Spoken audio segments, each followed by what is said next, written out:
Alright, apparently I'm meant to keep this short because I've had so many issues with trying to record this session. Okay, so I am here to share my second Kambo experience. It's my second session that I had. If you haven't heard my first session experience or you don't know what Kambo is, go watch my first video. I'll put it here or I'll put the link in the description because it explains exactly what Kambo is, so you'll want to know what that is. I'm going to just focus on my second experience in this video. If you are new here, my name is Presh. I'm a double certified life coach and founder of Instant Ease with Presh. I help empaths and highly sensitives find a sense of inner peace and connect to their purpose-driven business, career, or lifestyle for a more meaningful, fulfilling life. So that's what I do, but I'm just making this video for not education purposes. I am making this video for entertainment purposes only. I'm not recommending that anyone sit with Kambo.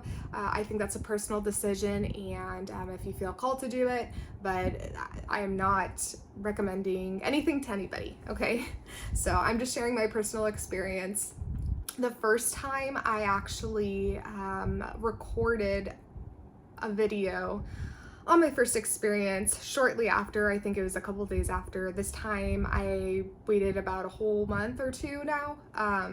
So first time I sat with Kambo was June 7th, 2025. Second session was mid-July 2025, and now it's September 2025.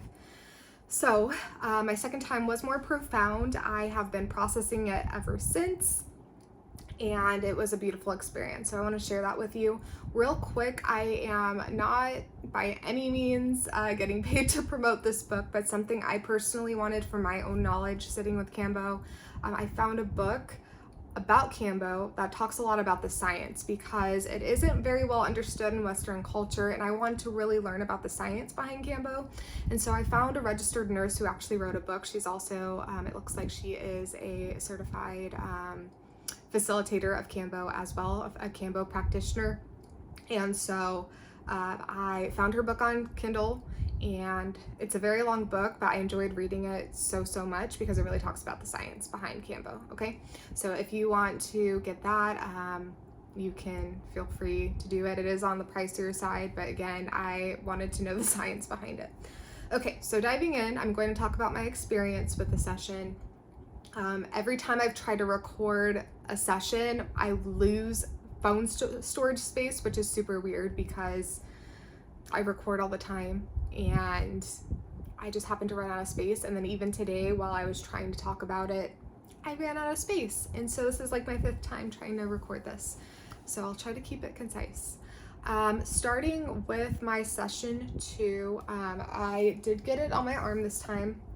Last time I got it on my right ankle, this time I got it on my left arm. My first session, I got 3 gates, which are 3 basically applications of Kambo, and this time it was 4. And I think I did 3 at a time and then 1. But the first time, my practitioner is very careful. I love working with him. His name is Eduardo. I'll put his information in the description. He's located in Arizona. But the first time he was very careful with just seeing how I would react, and so this time we were able to do a little bit more. And I had a feeling going into it that this time is going to be a more intense experience, and I was right. Definitely was more intense. Okay, so what happened during my second session? So I arrived for my second session. You start with setting intentions and doing there's music. And so there's a lot of tradition to it. And I set the intention to show me where my healing is. I asked it to help me heal any generational, patterns, traumas carried down. I asked it to help me remove any blocks, anything keeping me in survival mode. So those were the main intentions going into the ceremony. And then also health-wise, I asked it to help me not only show me my healing, emotionally, all the aspects, spiritually, all the things, but also physically as well. So starting with the ceremony, I mentioned in the other video that I did the tobacco snuff as part of the ceremony. In the Kambo Sananga, I waited till I got home. If you don't know what Sananga is, it is a like a plant root, I believe, but you put it in your eyes. And so it really, really burns really badly. So I decided to, usually I'll do that part at home later on. And I did that in the first session and the second session, okay? So I started the tobacco snuff, immediately got sick. That did not happen the first time around, but I got super, super sick from the tobacco snuff, and I had a feeling, I already knew that the second session was going to be pretty tough, like emotionally, physically, spiritually. I knew what I was getting myself into, and I was willing to open myself up to that because I just wanted to do the work and go through the healing. And so, yeah, it's not unheard of to start purging and having reactions as soon as you do take the tobacco snuff, but it isn't as common. And so I immediately got sick in my bucket. You know, you get a bucket, and I was very nauseous. So I actually had to wait probably 10 minutes for that to all pass before I actually felt okay. Now, I can't remember, I think this happened immediately after the tobacco snuff, but the weird thing is, because you feel almost like you're in a meditative state, me personally, also the tobacco snuff, but while you're on Kambo, for me, time feels interesting, okay? It passes very quickly, and then sometimes the sequence of events for me aren't always clear. And then also sometimes it takes time after to truly remember, because so much is going on. It's like on a physical level, but then you're in a meditative state, so you might be having like spiritual insights and things like that. And so what happened was that, and real quick, I want to say, I can't remember if I said this because I try to record it so many times. This is for education purposes only. I am not or entertainment purposes only. I'm not recommending that anybody take Kambo or anything like that. Okay. Okay. Now we could proceed. So I believe this is after the tobacco snuff. It could have been after the Kambo, but I felt like an earthquake was taking place both externally and internally. I had my eyes closed as if I was meditating, had my hands on my heart, and so visually I was seeing a cave, and the cave just crumbling down, like the rocks just crumbling down, and that there was an earthquake. So it was crumbling from the earthquake.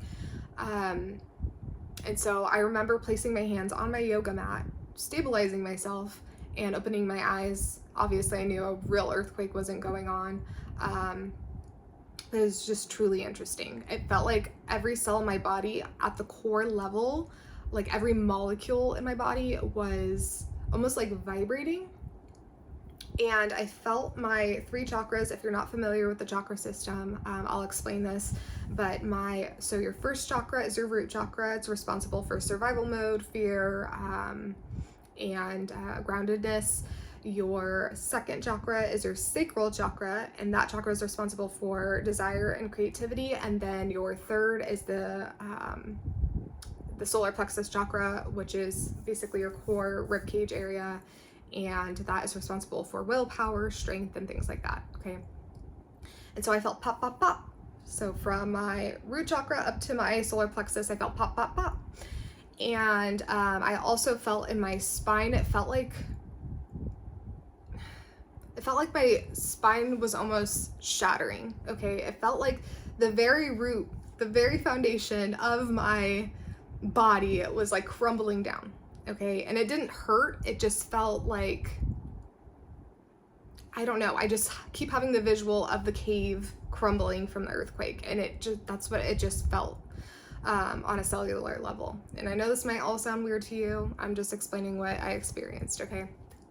And so I remember having to lie down just because I was really lightheaded, and physically I felt a lot. I was getting sick a lot, which is normal. I was purging, and I really feel like the vibrating and the shaking was my cells releasing energy, okay? Releasing experiences, releasing just kind of like contracting, and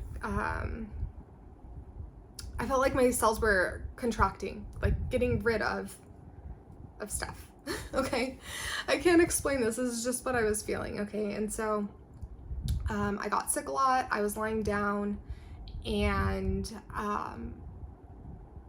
I just started shaking. I shook for about like 15 or 30 minutes, I think. Again, time, I don't really know. I was trying to keep track of time, but it's kind of hard to do when you're sick. And I remember saying, this is brutal.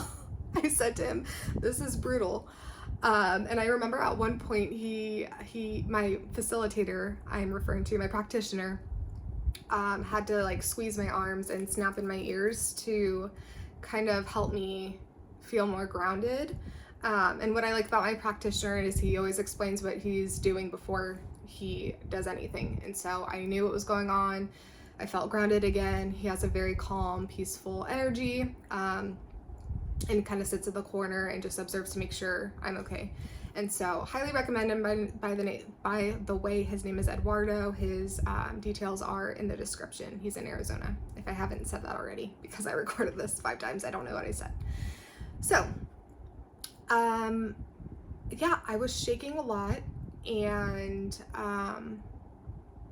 it felt like the base of my spine essentially crumbled. And it's interesting because now, as I'm saying this, not something that I even thought about at the time, but I did have an injury when I was young. I was sledding, and my sled turned around, my back hit a tree. I think I was like 15, I guess, maybe 13.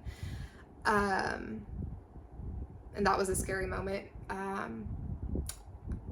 It wasn't a true injury. I didn't go to the doctor for it or anything, but now that I think about it, it almost felt like that happening again, where it got like hit in the lower back, and my spine shattering kind of feeling, sensation. And so that is what happened during the ceremony, which was all just very interesting, right? And there are just so many synchronicities that happened, because experiencing that earthquake and seeing that visual is what my body felt like it was doing. It felt like it was crumbling. It felt like it was vibrating. And that's what happened at the end as well, while I was just shaking for 15 to 30 minutes. And I was totally calm. Like I knew what I was aware of what was going on the whole time. Okay. So, it's just a form of releasing and purging. And, I was kind of like, my teeth were chattering. It was almost like I was cold, kind of shaking. That's what I would kind of compare it to, except I don't know, something inside me just, I don't know if it was the visual, but just the concept of like crumbling down and rebuilding a foundation was how I felt. So that's what happened during the ceremony. After the ceremony, I was fine. Usually you're able to drive home. The ceremony probably lasted an hour and 30 minutes or an hour and 45 minutes. So I got home, and life unfolds. Okay, so after you experience Kambo, you might have insights later on, and I feel like sometimes even it's been a couple months now, and I feel like things still kind of click. Like even just right now, as I was explaining to you the sensations, I just had that memory of hitting my lower spine on a tree. And so it's just interesting how things unfold like that, like synchronicities, things start to click. Anyway, as it integrated into my life, I released a lot of fear. I just didn't fear the same things that I used to be afraid of.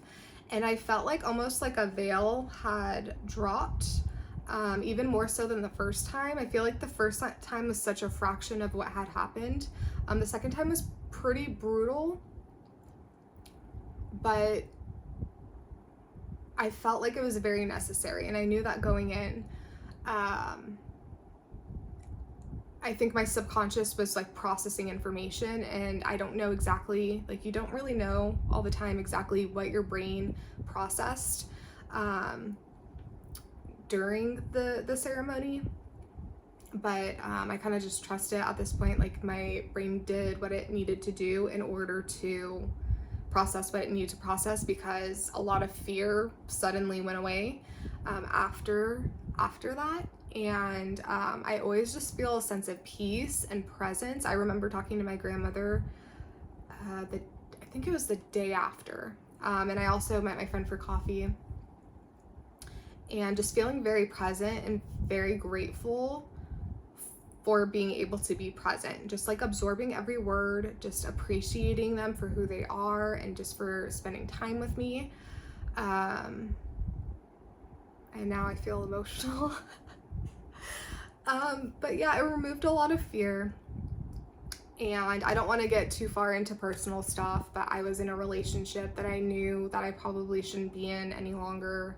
And that was kind of something I was praying about going into Kambo, just to get more clarity. And it just removed all of that fear. And it showed me everything for what it was, instead of all of kind of like what I was making it to be. It was again, like kind of like a veil dropped.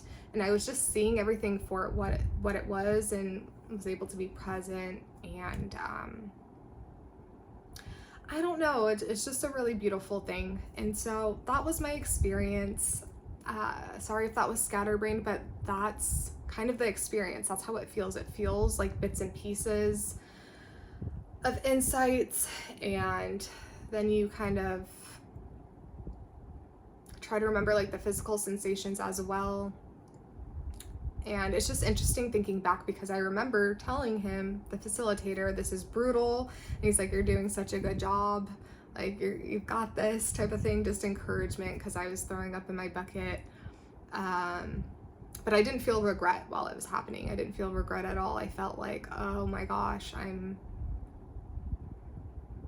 don't know. It's really hard to put into words, truly. Because it feels very spiritual, very emotional, and then it's very physically taxing, depending on your experience. That experience was physically taxing. I'm trying to think of what other details I can give you, but alluding back to the survival mode, it's just really interesting how the earthquake really aligned with my root chakra. Was probably the most prominent chakra that I felt during the process. I felt like that was crumbling, and then essentially everything else. Basically, I just went through a lot of change recently, and so everything kind of crumbled in the best way, and it didn't feel crumbled as in going wrong. It felt like it was crumbling to rebuild a new foundation. And so all of the fear that I've had for so long in so many different areas of my life, even though I work through on a mindset level and have worked through a lot of that, there's something to be said about somatic work as well. And I feel like it really helps me with the somatic, on a somatic level. And just thinking about how my cells felt like they were clearing whatever.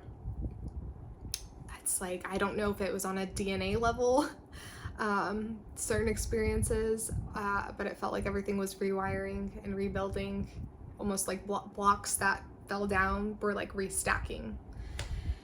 And yeah, it was a beautiful experience. I'm so glad that I followed my intuition in doing it. It does make me truly sad that I think it's very misunderstood, which in a way I understand. On the outside looking in, it sounds very odd, right? In Western culture, it is an Amazonian sacred, they call it a medicine, but it's from a frog, right?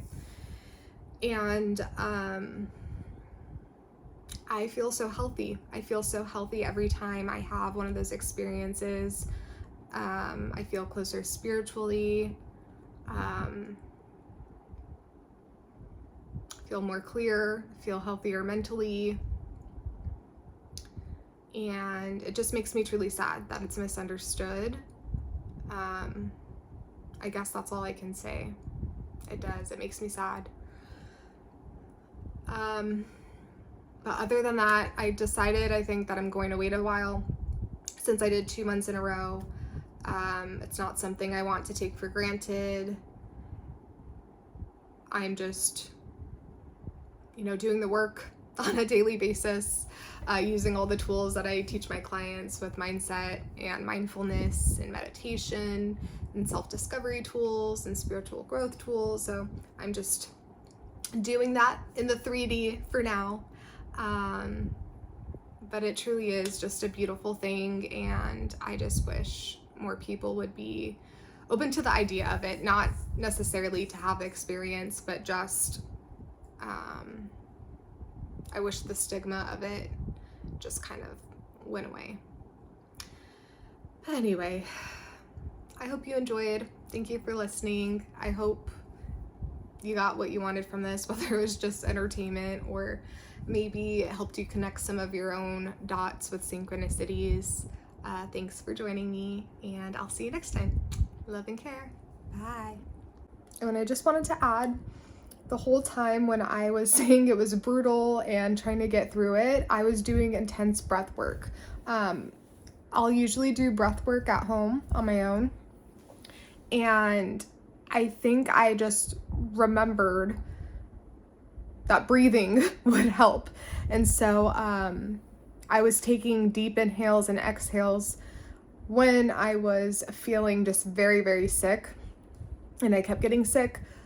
I couldn't focus on anything else. So when I say I didn't remember what happened, I can't pinpoint thoughts because I remember being so focused on just my breath that, that's what I was focused on. So breath work, very helpful in all situations. It's almost like part of me felt like, obviously can't compare it to labor at all. I'm not saying it's anywhere near labor, but just being very focused to get through it and focusing on my breath. I was like over and over again. And it's just really interesting. That got me through it. And the fact that it felt like it went by so quickly, even though I felt like I had the flu, because that's kind of what it feels like when you're on Kambo. Your body's like pushing toxins out. Breath work is amazing.